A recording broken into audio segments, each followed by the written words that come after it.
আসসালামু আলাইকুম, আমার ইউটিউব চ্যানেলে আপনাদের সবাইকে স্বাগত।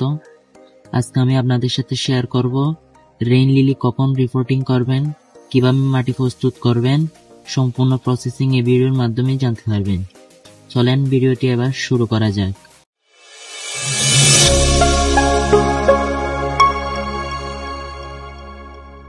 আমার এখানে 10টি ভ্যারাইটি রেইন লিলি রয়েছে। আপনারা রেইন লিলি রিপোর্টিং করবেন ফেব্রুয়ারি মাসে। আমাদের এখন প্রথম কাজ হবে কন্দগুলোকে মাটি থেকে তুলে নিতে হবে। কন্দগুলো মাটি থেকে তোলার পর শিকড় আর পাতাগুলো কেটে ফেলতে হবে।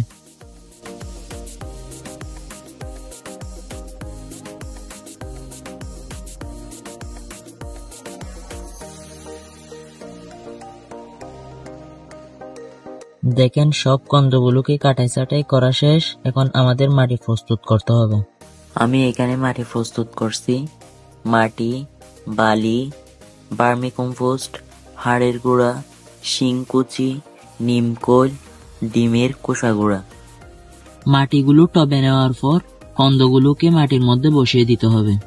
কন্দগুলো বসিয়ে দেওয়ার পর উপরে মাটি দিয়ে দিতে হবে। রেইন লিলি যখন বছরে একবার রিপোর্টিং করা হয়, তাই আপনারা চেষ্টা করবেন সব খাবার একসাথে দিয়ে দেওয়ার জন্য। মাটি দেওয়া শেষ, এবার টব ভর্তি করে পানি দিয়ে দিতে হবে। ভিডিওটি ভালো লাগলে লাইক, কমেন্ট, সাবস্ক্রাইব করতে ভুলবেন না। আজ এই পর্যন্ত, দেখা হচ্ছে পরের কোনো ভিডিওতে। আল্লাহ হাফেজ।